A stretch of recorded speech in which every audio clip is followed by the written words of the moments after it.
Olá, bom, hoje então vamos aos quadrinhos e mangás lidos durante o mês de dezembro de 2017. Gente, este mês, olha só o que eu li em termos de mangás. Eu consegui, já tem um tempo, o pacotinho fechado com os 5 volumes de Adolf do Osamu Tezuka.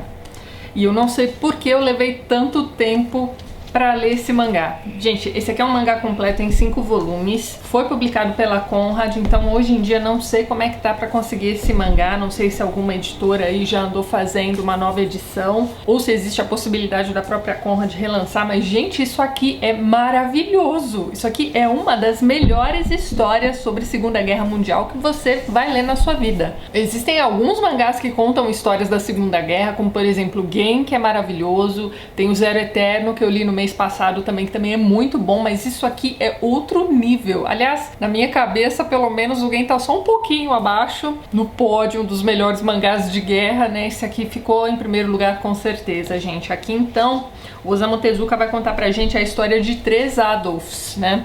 Sendo um deles o próprio Hitler, como a gente vê aqui na capinha do primeiro volume, e os outros 2, a gente vai ter um Adolf que é judeu e o outro Adolf que é, então, filho de um membro do partido nazista. Essa é uma história que se passa no Japão. Esse Adolf, que é filho de um membro do partido nazista, ele é filho também de uma japonesa. Mas o Japão e a Alemanha eram nações amigas naquela época, né? Vocês sabem da história toda. E teoricamente os judeus podiam viver pacificamente ali no Japão. Então ele vai mostrar pra gente no começo dessa história algumas famílias judias, né, alemãs que moravam ali, viviam ali no Japão. E a gente vai acompanhar a história desses 2 Adolfs desde criança. Então a gente tem o garoto judeu sempre ajudando o outro Adolf, que era um menino mais franzino, sofria bullying e tudo mais. Então assim, os 2 crescem como melhores amigos. E num dado momento, os pais desse segundo Adolf resolvem então que ele não pode mais conversar com o Adolf judeu. E ele não entende o porquê desse ódio todo e tudo mais. Até que um dia esse garotinho judeu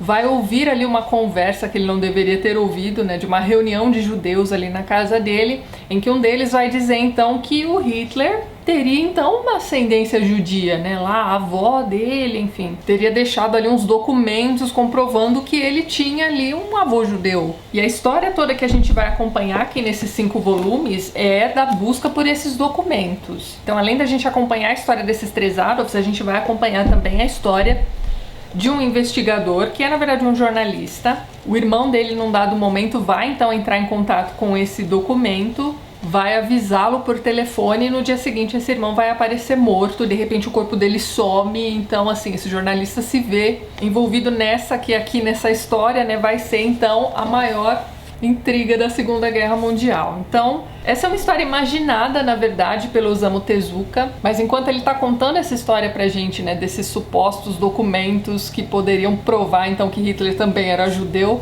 ele vai contando pra gente diversos acontecimentos da Segunda Guerra Mundial. Tanto é que ele, às vezes, coloca até pra gente aqui uma linha do tempo, mostrando o que estava acontecendo no Japão e o que estava acontecendo na Alemanha e em outros lugares do mundo também. Então ele vai criando a história dele em meio a acontecimentos históricos mesmo, e é tudo muito interessante, gente. A gente vai acompanhar praticamente toda a história da Segunda Guerra Mundial aqui, e o livro ainda continua mostrando pra gente ali alguns entreveros entre Palestina e Israel, e é maravilhoso. É aquele tipo de mangá que você não consegue desgrudar, assim. Lá pela página 10 eu já tava assim totalmente, como é que eu vou dizer, presa a esse mangá.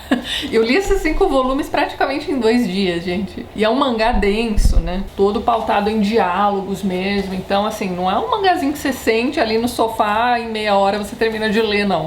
Mas é maravilhoso, então deixo aqui minha recomendação e a minha torcida para que esse mangá seja relançado logo, né? Acho que vocês podem encontrar também os scans em inglês por aí, mas ó, vale muito a pena mesmo. Que mangá maravilhoso.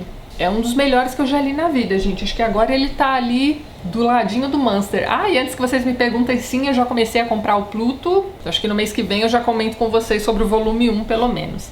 Na sequência, eu li essa HQ aqui que eu achei um espetáculo, gente. O nome da HQ é aqui mesmo. O autor é o Richard Maguire e essa HQ é muito interessante. Então, o Richard Maguire vai contar pra gente a história dessa casa, dessa propriedade, na verdade, através dos tempos.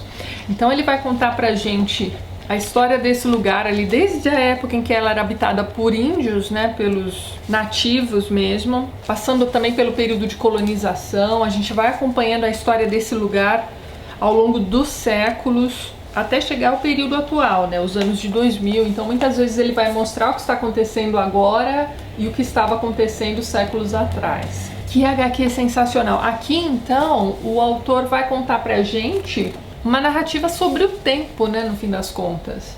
Só pra você ter uma ideia, essa imagem aqui é do mesmo lugar 1 milhão de anos antes de Cristo, gente. É muito interessante.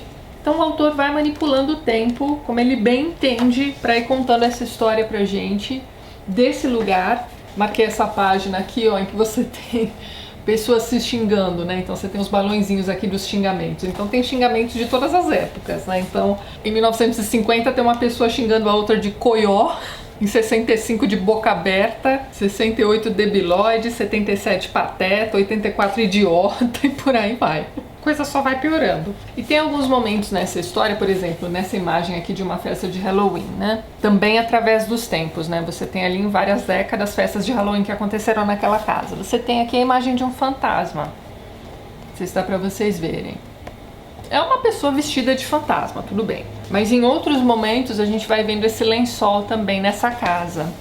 Ó, uma criança escondida atrás de uma janela, também lembrando esse lençol. Por que eu estou mostrando isso pra vocês? Porque saiu um filme chamado A Ghost Story, que tem pelo menos a parte estética baseada nessa HQ aqui. Então é a história de um cara que sofre um acidente na porta de casa e aí ele fica meio que preso ali. Ó que interessante, a gente vai pro futuro também, né? Essas pessoas reunidas aqui pra ver alguns hologramas. Ó, essa moça aqui tá mostrando um relógio de pulso, como era. Tá vendo? É uma HQ sobre o tempo, interessantíssimo, gente. Mas então, olha só, 2314 você tem a imagem do mesmo lençol também. Como eu ia dizendo, esse rapaz morre então na porta de casa, fica preso, né, digamos assim, dentro daquela propriedade. E ele vai vendo o tempo passando, as famílias que vão morando ali naquela casa também no futuro. E ele está, a imagem dele de fantasma é aquela imagem da turma do Charlie Brown, sabe? O lençolzão com os olhinhos cortados. Mas eu fiquei com a impressão de que aquele filme, mesmo na parte estética, vai beber na água aqui dessa HQ e também daquele quadro do Magritte, eu vou colocar aqui do lado, em que você vê uma moça do lado de um fantasma de lençol também. O filme é bom, gente, é um filme interessante, é aquele tipo de filme mais contemplativo, mas vale a pena dar uma olhada também. E a HQ é espetacular, também vale muito a pena. Não sei se eu mostrei aqui pra vocês a edição, mas é então uma edição em capa dura. A capa também é igualzinha a Jacket.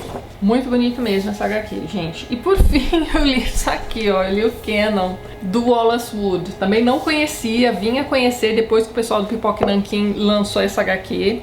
E assim, eu não sei nem se eu posso mostrar pra vocês o traço. Ah, vou mostrar. Essa página aqui tá tranquila.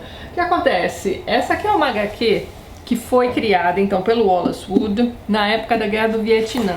Então aqui no comecinho dessa HQ a gente tem um prólogo escrito pelo Alexandre Calari, em que ele vai fazer um trabalho muito interessante de contextualização dessa HQ. Essa HQ não dá para ser lida hoje em dia, principalmente fora de contexto, por causa da forma como as mulheres são retratadas. Então assim, tirem as crianças da sala.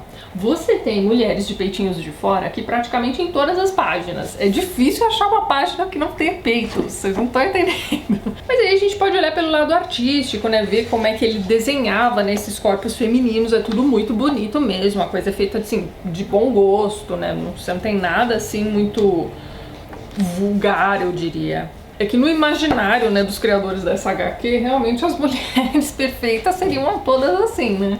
Curvilíneas, peitudas e tirariam a roupa sem mais nem menos. Tem um momento aqui no comecinho dessa HQ em que a esposa de um general foi então sequestrada e tal. Eles querem conseguir algumas informações desse general e tudo mais. Ah, esqueci de falar pra vocês que essas tramas aqui se passam na época da Guerra Fria. E a gente tem então o Cannon, que é o herói. O Cannon seria ser uma mistura de, sei lá, 007 com algum personagem canastrão aí que vocês conheçam por aí. Na verdade 007, dependendo do filme que você assistir, ele vai ter essa faceta mais canastrona também. Ele é assim uma máquina de guerra, digamos assim. Então ele tem aquela coisa que eu já vi em outras HQs, de ter sido preso pelos comunistas, passado por uma lavagem cerebral e de ter sido transformado também em uma máquina de matar. Só que ele é recuperado pelo governo americano passa por todo o processo de deslavagem cerebral, digamos assim, e se transforma novamente no espião número 1, né? No agente número 1, digo. Então ele é destemido e tudo mais, ele é pegador, e ele pega todas as mulheres que vão aparecer aqui na HQ. E não são poucas, então assim... Mas como eu ia dizendo, você tem esse momento dessa moça, né, esposa do general que é sequestrada e tudo mais. Aí quando ela vai ser resgatada, ela tá sem roupa, obviamente, porque todas essas mulheres quando são presas, elas, né, têm suas roupas removidas. E aí tá todo mundo naquela correria de fugir e tudo mais, aí aparece num balãozinho ela dizendo assim, ai, cadê as minhas roupas? Aí um dos homens vai dizer assim pra ela, a gente não tem tempo pra isso. E pega ela sem roupa mesmo e vai embora, entendeu? Então tudo é motivo pra gente ter uma mulher pelada nessa HQ. E chega uma hora que começa a ficar engraçado, gente. Eu não me senti ofendida em nenhum momento. Então assim, é machismo. Sim, é machismo. É uma HQ extremamente machista dentro daquele contexto, era uma HQ feita então para um público-alvo muito específico, né? Então as histórias não são assim mega elaboradas não, mas são divertidas. Inclusive a edição foi feita de forma que parece que todas essas histórias na verdade formam uma história só. Mas a gente vai ter ali, né, o herói da história, né, lutando contra comunistas, num dado momento ele vai lutar contra nazistas e por aí vai. E no fim das contas eu me diverti bastante. Então pra quem gosta dessas histórias meio rocambolescas, né, você tem ali 20 pessoas atirando no herói, o herói sai ileso, ele vai se refugiar na cabana de um tiozinho que só fica lá pescando, mas o tiozinho também é um atirador de elite praticamente, então assim, ele se safa de todas. Vai ter uns momentos assim meio trágicos, então tem um momento ali em que uma moça que gosta muito dele engravida, e eles estão se preparando para o casamento, e aí acontece uma tragédia. Tem uns momentos de drama aqui também, é bem interessante, gente, fica a dica aí pra vocês. Então é isso, essas foram as minhas leituras em termos de HQs e mangás, né, durante o mês de dezembro, as últimas do ano. No ano que vem eu volto então com mais indicações de quadrinhos e mangás pra vocês. Aliás, no comecinho do ano que vem eu preciso preparar então os melhores leituras do ano. Então é isso, gente, um beijo grande. E pra você aí que só assiste os vídeos de quadrinhos e mangás, feliz ano novo. Vejo vocês do ano que vem, um beijo grande e até mais.